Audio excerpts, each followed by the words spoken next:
Bismillah wa salatu wa salam ala Rasulullah. Assalamu alaikum wa rahmatullahi wa barakatuh. Welcome to another episode of the Middle West podcast. I'm your host, Aqib Musa, and I've been deserted by my two co-hosts. So I've hired replacements. So we have Ahmed and Abdurrahman, two charismatic volunteers. Assalamu alaikum. Wa alaikum assalam. And welcome to your first experience of the podcast. Thank you very much, Aqib. Neither of them will release their last name because they don't believe that Britain is a truly democratic country and they'll get deported. No, I can release my last name. I don't mind. So can I? We can keep it till the end of the podcast. Yes, it'll be a cliffhanger. But today we're joined in studio. We're in Leicester today, which is what we do. We tend to go up and down the country finding guests to speak to. And we have with us the Vice President of MAB. And that's just, I think, one of your titles, but also one of your historic titles, Raghad Al Tikriti. Assalamu alaikum. Alaikum assalam wa rahmatullah. Thank you very much for inviting me and having me here. Yes, no, we really appreciate you coming. I know your schedule's been extremely busy, more than I can say for these doctors. We've just been waiting around, yeah. Yeah, they just came at a moment's notice and didn't keep me waiting at all. Although that's something you do in common with the other podcast hosts that normally here, everyone's late. But we're on an election special here, so today's a bit more topical. So we're going to talk a little bit about your background first. I think you've been involved with MAB, which is Muslim Association of Britain, for a number of years now in various capacities. What I want to know is, how did you get initially involved into it, and kind of what was your motivation to get into it? First of all, I come from an active family, and I've been, since my late teens, as far as I can remember, always active, always engaged with different activities in society, whether it's women issues, youth issues. And it just developed from there. I got hooked and I started to feel that there's a lack of women voices, especially within the Muslim community. And I progressed into organizations where I felt it promoted the engagement of youth, of Muslims in general, of issues to do with the British way of life. And I found Muslim Association of Britain is a pretty much engaged organization that engages its members to be part of the different aspects in life: education, health, political system, to be active even on the side of social care, for example, through different campaigns. So I felt pretty much it's the right platform for me to be involved in. I think you mentioned British way of life, and I think MAB makes it a big point about we're a British organization and British way of life, but a lot of this seems to be kind of espousing what were originally right-wing kind of buzzwords, weren't they? So British way of life. What do you mean by that? The problem is people accuse us of caring about only Muslim issues and not caring about the general values. But isn't that true, though? No, not true at all, because I believe, you know what, we believe in pretty much the common values, for example, fairness, tolerance, freedom. All those values are what they say is British values, and it's at the core of our belief. So they try to separate it, where I, as a Muslim, believe that it's one. So when I believe in those values, which they tend to call it British values, it doesn't conflict, it doesn't contradict. And I have no problem. If those are my Muslim values and they want to call it British values, then I'm a believer and I follow them. So what I'm trying to say is, actually, rather than seclude us and make us feel like we're an isolated entity away from the British community and British society, I feel that it's not that at all. And when I act as a Muslim, I don't separate it from my British identity. And therefore, I'm emphasizing for those, for my fellow Muslims who feel that we have to choose to be Muslim or British. I don't feel that at all. I combine them when I act, and I truly carry them on with all my beliefs. And never was I at conflict or, in contradiction with any certain issues. I guess that's a fair point in terms of, Islam is very much a religious identity, and Britain is a kind of cult or a nationalistic identity. But the reality is that most Muslim communities, especially in Britain, they tend to be formed of various immigrant communities, and they have a kind of background to it. And so, and yourself as well, you've immigrated, right? I'm not sure. Were you born here, or? Yes, I was raised here as a child. Okay. So I mean, that answers your question. So yes, my father came as a student. Okay, he was a medical student. You're not quite as fresh as me, but well, I don't know. Yeah. No. I think I was born here. There you go. Like The co-host. But this MAB organization sounds very exciting. How does someone join? What we are, we've got networks across the UK where there's opportunities and platforms for anyone to be part of the work, whether member or not.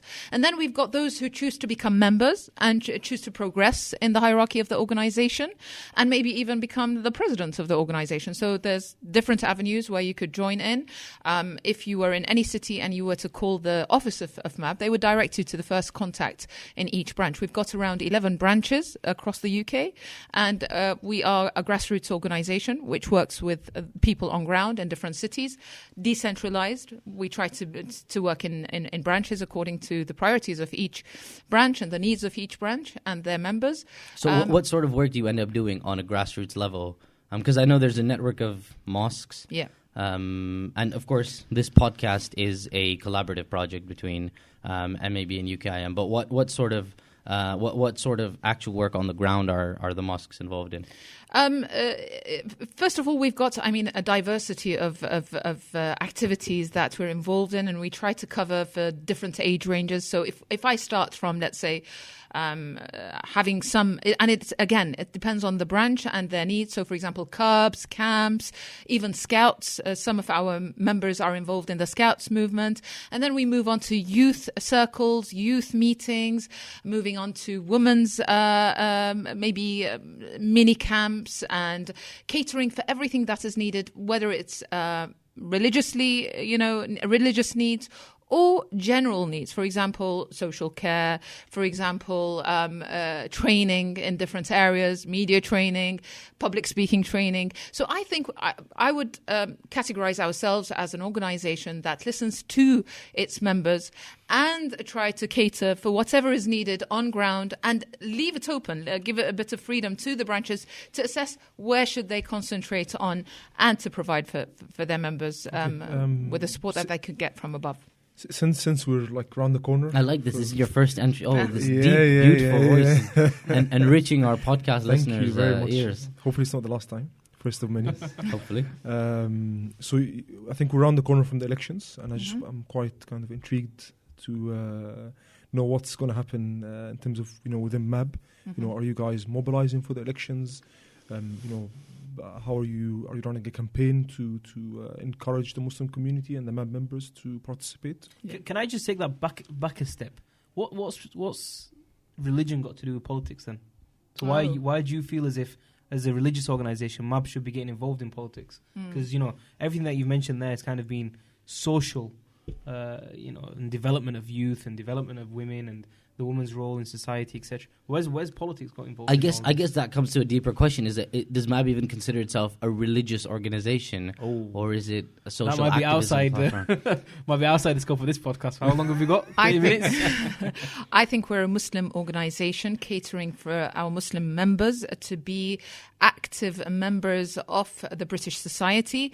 I think we have a role in mobilising our citizens and engaging them in whatever they want to be engaged in society, whether it's political, economical, education, social. There's no boundaries. To be honest, there's no limitations as to what kind of discussion you want to be engaged in.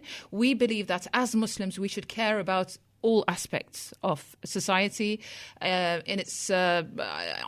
different levels, and political is at the core of it, because here it's where the change happens, and here is where our voices are heard and can impact. So I guess that's the question: is that are our voices actually heard? Do they actually matter? Because there are actually, I wouldn't say a majority, because I think most Muslims do, but there are plenty of Muslim organizations, more than a handful, that are going around saying actually this system isn't really either not for us for whatever reason, and we can leave the technical side aside, technical aspect of it aside.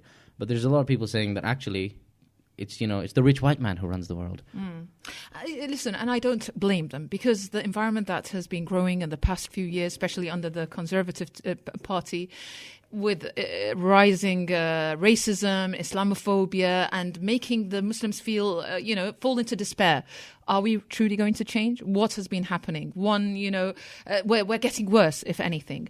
But then we are religiously motivated to keep changing and keep trying. We can never stand still and just watch. And that is part of our belief as citizens, British citizens, and our belief stemming from our faith. And therefore, I think it's always up to us organizations to push and to encourage. And it doesn't really matter what results you get. I mean, at the end, whether it's a depressing result or a positive result, you are going to have to work with whatever situation you're put in. And what we concentrate on is educating. I mean, remember, 50% of young Muslims are graduates, not the immigrants, the fathers and the mothers who came from their countries wanting to spend some time here and then going back to the countries. This has changed and things have shifted. And now... Sorry, you were saying 50% of Muslims previously, like Muslims under 30, used to be international students. International students, immigrants, people who had issues that were concerning them in, let's say, foreign affairs rather than domestically here in the UK. Now things are shifting. And now our Muslims, I'm saying 50% of our Muslims are graduates with their own political priorities. And now they know that the stakes are simply too high for them to not care, not engage. It's very important for the youth now to have a say in the way things are running. And also they know that it's part of their civic duty as citizens to vote. So I think we're shifting. We're getting to times where everyone, before you would argue, and still there is an argument. I'm not saying that everyone is convinced that voting is a good thing, but I'm saying that we're at better times. Now we have mobilized, there's a surge in people registering to vote just before the deadline on the 26th of November, which shows you that more and more people are convinced that they have to be engaged in this political process. So I guess we can talk about voter engagement, and one of the questions is how do Muslims generally vote? But I think you mentioned, before we get to that, you mentioned that Muslims tended to vote based on foreign issues, and MAB is often accused directly of having links to foreign organizations to be part of a kind of political network of sorts. ISIS. Actually, there was some statement that was supposed to be released by the Conservatives, which kind of directly accused MAB of certain links, and also I think people like Majid. So yes, so we've I mean, you've been in the center of discussions. Because we're recording on the 1st of December, and MAB has had I would say, is it a particularly kind of tense week because your other hat or your other hijab is that really bad joke? I like that. I like that. Was a bad joke. That's really good. Is as the head I'm of media use this for the future. For MAB. So there's been a lot of heat because the Conservatives put out a press statement accusing MAB of having international links, and what do you say to that? Do you think that's? Yeah. I mean, to be honest, I find that truly depressing. I mean, it shows that we are, I don't know, posing something of a concern with them. And some people would say, oh, that shows that the role you're playing is important. But it's depressing when an organization such as ours, Muslim Association Britain, which was set in 1997 and continuously is committed to engaging its members in all different aspects of British life, to be accused at a sensitive time like this, and to be attacked and their loyalties being questioned. What message is that sending to our youth, that we continue to say you do have a role to play? Your voice is very important to the political party, and then such a political party such as Conservatives turn to them and start creating doubts about the links and their loyalties and the work that they're doing. I mean, I think that this is such a setback for the youth that we are trying to bring to the forefront of our work.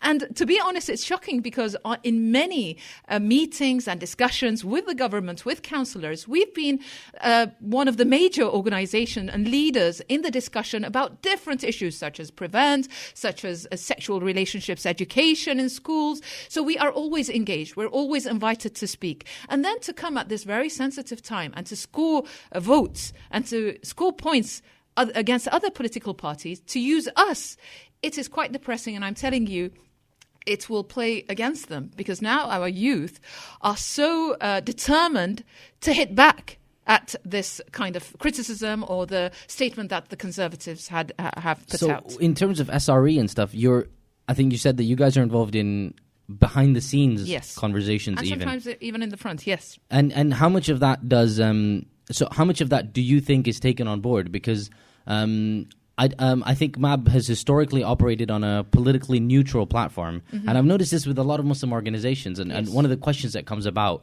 that a lot of people ask is, why is this? Why don't these Muslim organizations ally with a particular party or a particular viewpoint if they think one side is better than the other? Yes. I mean, what we're trying to do, rather than, and we get that question a lot from Muslims who contact us and say, let's admit it, sometimes it's confusing for many to go through the manifestos and to know which party to vote for. And we get a lot of people coming to us and say, just tell me who to vote for. But for us, it's a whole process. It's not about directing people. I mean, at the end of the day, when Muslims are a homogeneous unit with different political requirements and supporting different political parties. Like we're different. Like there's not one homogenous version of Muslim society. When you talk about Muslim society, actually, it's a bunch of societies who have multiple facets, as some of them are immigrants, some of them are not, some of them are born here, some of their parents are born here, and et cetera, et cetera. When it comes to political parties, though, we tend to vote 75 to 80%. So we had a previous recording in this election series with MEND, with the representative from MEND. I think it's episode 20. Check back, guys, if you haven't listened. Will do. This is disgraceful. You should have listened already. So we talked about this, and Muslims tend to be very safe Labour voters, and this has been true for the past few decades in this country. Do you think that there's an element of Labour takes us for granted? Do you think that we need to kind of stop getting out of this kind of almost a block voting mentality, is just tell me what to do and I'll do it? I can't be bothered to think for myself attitude. And do you think and how do you think we can get more engaged and more educated about this? As I said, I mean, the whole process of engaging in this upcoming elections on the election on the 12th of December is a developmental process for the individual, for the Muslim, to understand how to identify the key issues that are of concern to the Muslim community, for example. And this has been done through different organizations, manifestos and pledges, such as the Muslim Council of Britain, with 10 main issues that they spoke to political parties and candidates about that are of concern. That is a textbook plug-in right there. You just threw your manifesto into the conversation. Yeah, well. What I'm trying to say is that we don't want to direct our members to just listen to us, because you know what? By choosing, by making their own choices, we're empowering them when it comes to consequences.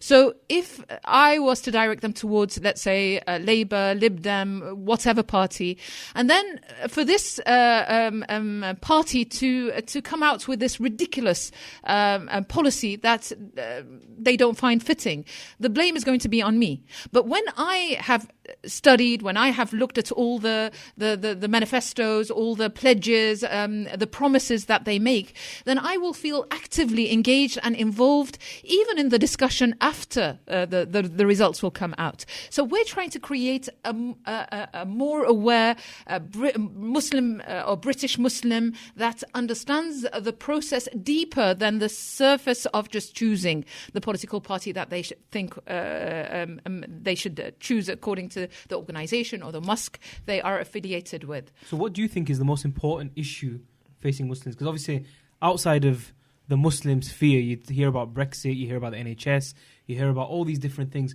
What do you feel as if is the most important thing for Muslims to look at when looking at manifestos? Okay, if I was to tell you, I think one of the greatest developments that's happened this time was that organizations behind the scene, Muslim organizations behind the scene that are specialized in elections and in motivating and engaging people with the elections process came together. And we agreed that, you know what, because of the hostility and the rising Islamophobia that we are facing as Muslim organizations in our different approaches and our different agendas, we have to have, especially during this time, some kind of I don't want to say a unified vision of how to tackle this, but some kind of empowering approach to direct the Muslim communities in Britain towards rewarding those who have been in power or punishing them. And I think the Muslim population now in Britain will have, let's say, a medium to high impact in at least 30 marginal areas where this has been identified by Muslim Council of Britain, MCB, and MEND. MEND has identified 20 marginal seats where the Muslim population there, the number of Muslims in that area, and the seats that were won by certain votes can be shifted, so can change. If all the Muslims voted possibly or in a certain direction or in a tactical manner, they could stop the Conservatives. They could stop the Conservatives, yes. So isn't MAB then taking a non-politically neutral position? No, what we're saying is listening to what they're saying. No, we're not saying punish the Conservatives and don't vote for them. But you're asking me, so if they act in a certain way, then the Conservatives aren't winning. But let me tell you this. If the Muslim Association of Britain, through the Conservative statement that lastly was issued, and attacking Muslim Association of Britain with all of the members who have been engaged for years, it doesn't need anyone to tell me that this political party has an agenda that works against mine. And then we've got people with intellect that knows what is better for them, and where the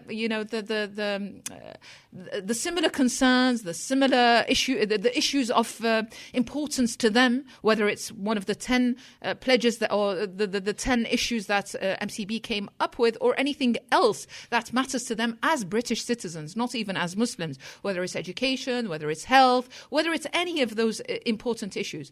Looking at them and then assessing alongside, as Muslims, alongside a party that allows us as Muslims to be engaged, to contribute without being hit back, without being slandered, without being questioned about who do we belong to and whether we're truly British and where does our loyalties lie with. So what I'm trying to say is, of course, that is going to impact and unfortunately, I think they've disserviced themselves when they issued such a statement, because without even telling our members, now our members, and we could hear a lot of mosques calling, don't vote Conservative, vote anything else, but don't vote Conservative. And that is not our message as Muslim Association of Britain, because we feel that our members are intelligent enough to know who will cater for their needs, and are intelligent enough to know who is going to allow them the space to progress and to have a say in things in the future. I think that's something I've heard elsewhere. So I don't know if you guys have as well. That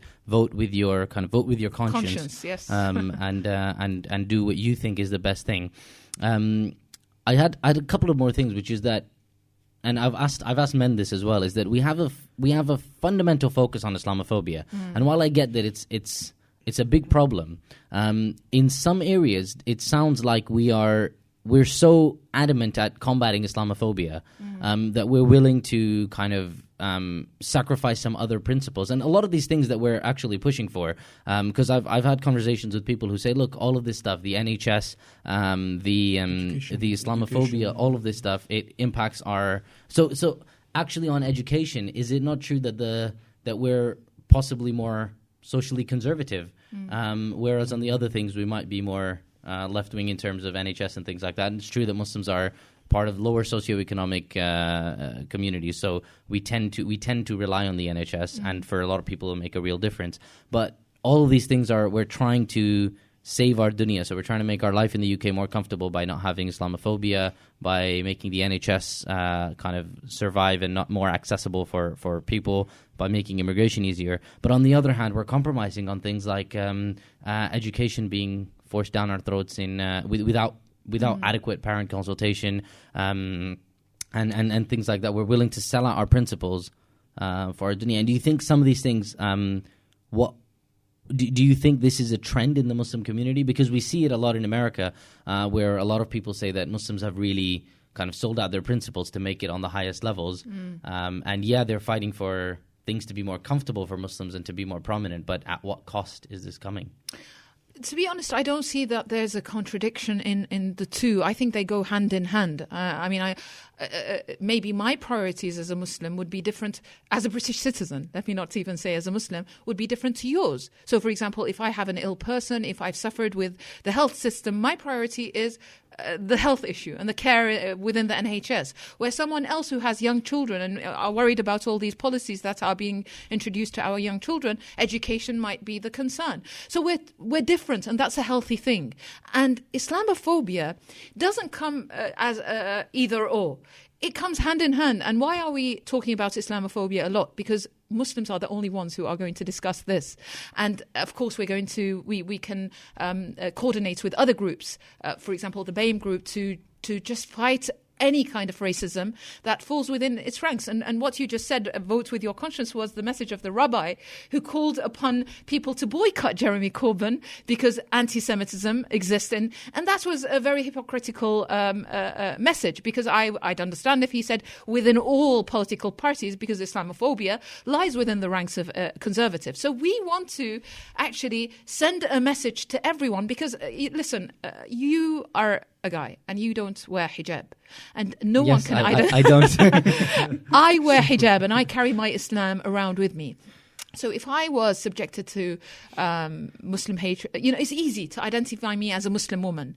And then I will lose on the education, jobs, opportunities. I will always feel that I'm treated in a manner, if I'm within the hostile environment of, taking away my rights due to my Muslimness, let's say, appearance, then I'm going to suffer. And that is going to be my first attempt to change things. Because if they start to deal with me as equal as to anyone else, a Christian, a Jew, a non-faith group, I'm happy to talk about all other issues. But why does it become the forefront of our battles? Because we're the only one discussing it and asking for people to be held accountable when they issue. Otherwise, you know what?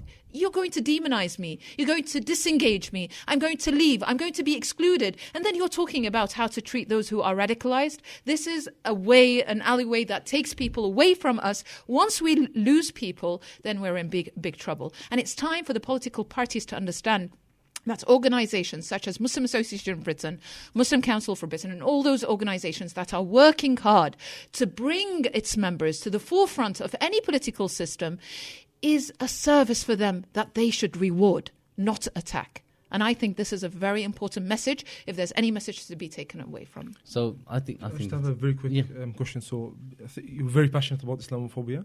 I think it's not only Islamophobia, lots of different issues. It's very important. And also, I think yesterday we've seen the co-leader of the Green Party also making some sort of Islamophobic remarks about banning halal meat. I don't know if you saw yes, it or not. I did, yes. So it seems that he was clueless, by the way. There's a lot of but you see a lot of this rise. And just a quick comment: how do you see the media dealing with these elections in general?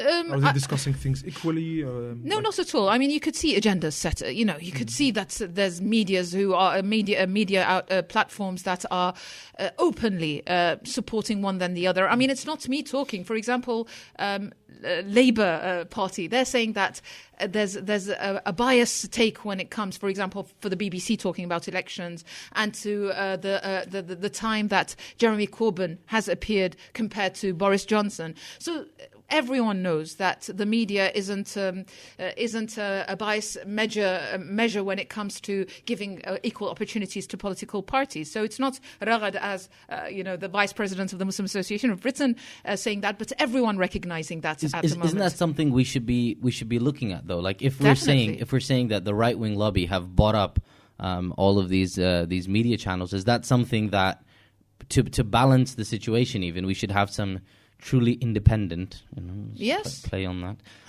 Truly independent newspapers. Not that the Independent is not independent. I'm sure they are independent, but just in case they're not independent, we'll have a truly independent news service or something.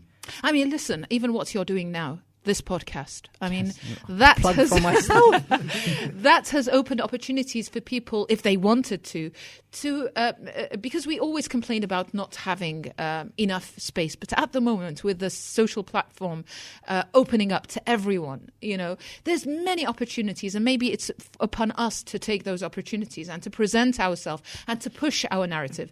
And let's give the viewers the credit of that. Now they're more aware of what's going on. They're not brainwashed like they were before. There isn't a single media, let's say, platform that could just brainwash them and give them what they want. Now we've got educated viewers who pick and choose and know that there are certain agendas that they shouldn't fall into. So I think that I don't know. People are more aware of where to take the information from. People are aware of fake news. People know how to select the credible information and to suss out what is right from what is wrong. They are more aware that certain political parties have more space and power and money to spend on media, yet they don't engage as much as other political parties. So I don't know. I feel there's a shift. There's more awareness with regards to the whole process of the, elections. And that is what's making me, optimistic. Even though we don't get the results, even though it's going to be a close election, I'm optimistic that we have shifted the minds of the British Muslims British Muslims with regards to the election process. I think they're more engaged, they're more aware, they're examining things more, they're looking at the political party, they're challenging them, and you've seen few programs where Muslim viewers challenged decision makers. There was one on Question Time recently. Yes, and what's happening is they have had enough of the political parties shutting down, refusing to condemn the Islamophobic comments, refusing to comment on what concerns us as Muslims. We're finally feeling part of the society, an equal part of the society, and not second-class citizens. So I think this is really apparent in the way that Muslims are acting in these elections, and therefore I'm very hopeful. I'm very hopeful that we could change things around. Ahmed, do you feel like a second-class citizen?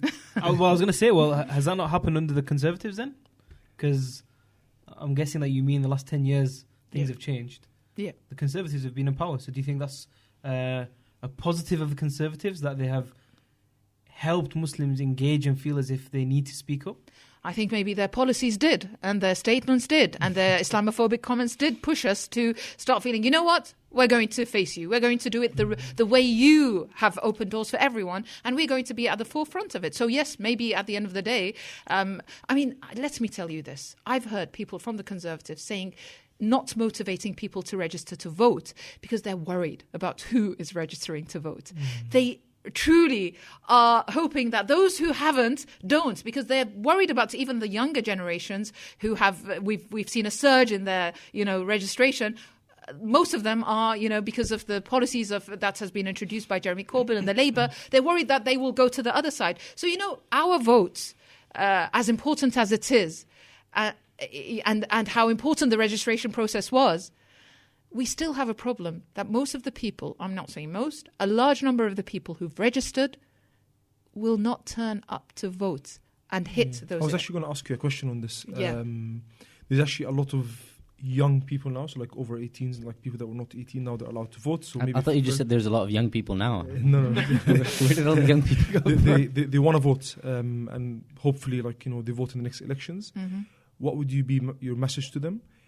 Bearing in mind, with discussions with a lot of these young people, they feel that, okay, if we vote, nothing's going to change. Actually, for the past few years, things have been getting from bad to worse. From the Brexit to they don't know what's going on. The future are at stake. With regards to studies, with regards to jobs, with regards to all these things. Yeah. So why shall they engage in these elections? And would it make a difference if they engage in these elections? A very good question. And I think the main message out of our belief is hope. And a continuous engagement and a continuous moving forward and development. So that is, if I was to say the essence of our faith, is to, always give me hope to create the change that I'm hoping for, even if I fail.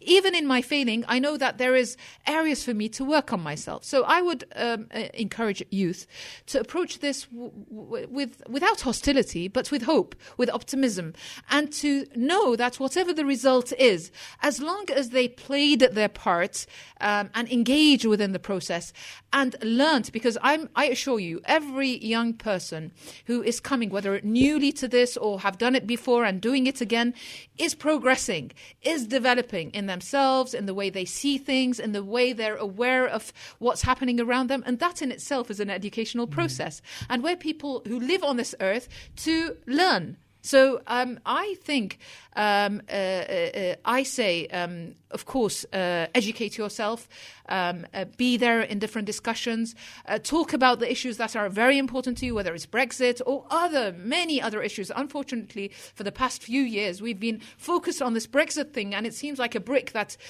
is blocking everything else. And we have to be... I like that bit of يعني. Yes. So we have to be a bit not narrow-minded and try to think about everything else that is of concern to us. You mentioned something, and I just want to touch on this. You said also being engaged in the process.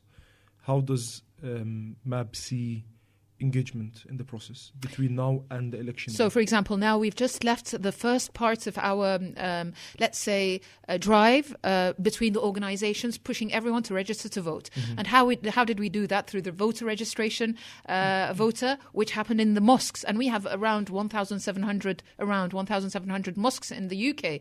So what we were trying to push for over the past few weeks was for the ceremony, for the congregation to be addressed with regards to the importance of registering to vote, because it's no good talking about voting if you have many people who aren't voting, who aren't registered to vote. So the drive was to get everyone to register. We had stations in different mosques across the country where someone would sit and help the people who want to register to do that there and then. So and therefore there was a high surge in registration. Now we've passed that; the deadline has passed.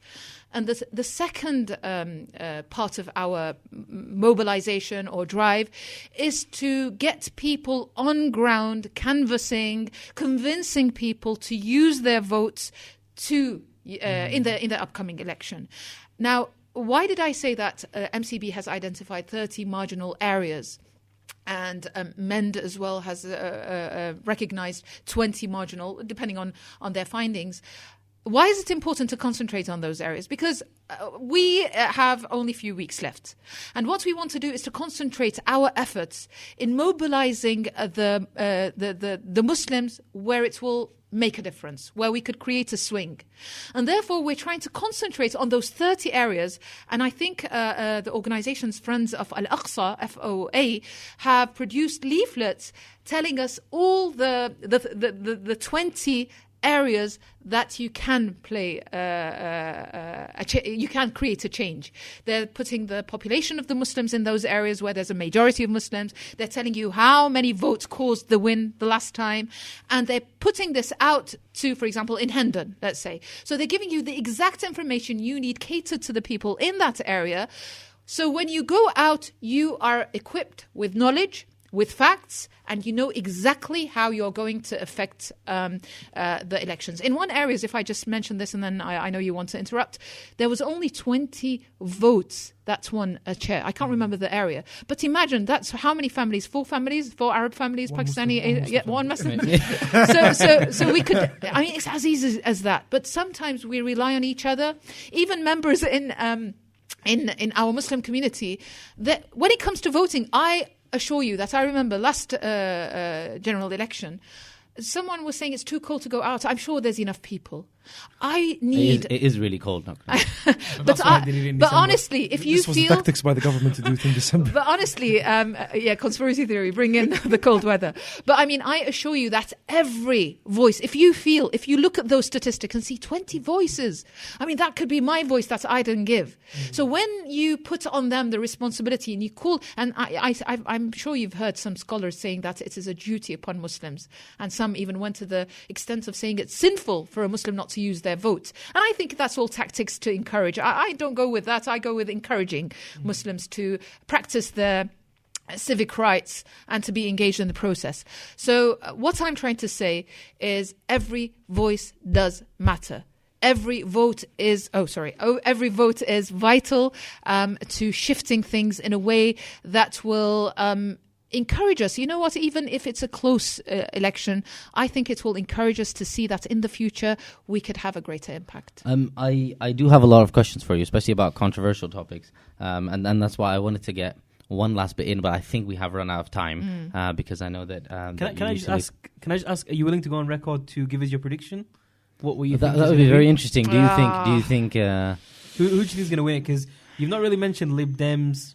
SNP, obviously, we're not in Scotland. I'm not. So you think it's a two-horse race? What's your position with tactical voting and? For now. Listen, you know what? As I said, sometimes certain political parties push you in a way to vote or not vote for them.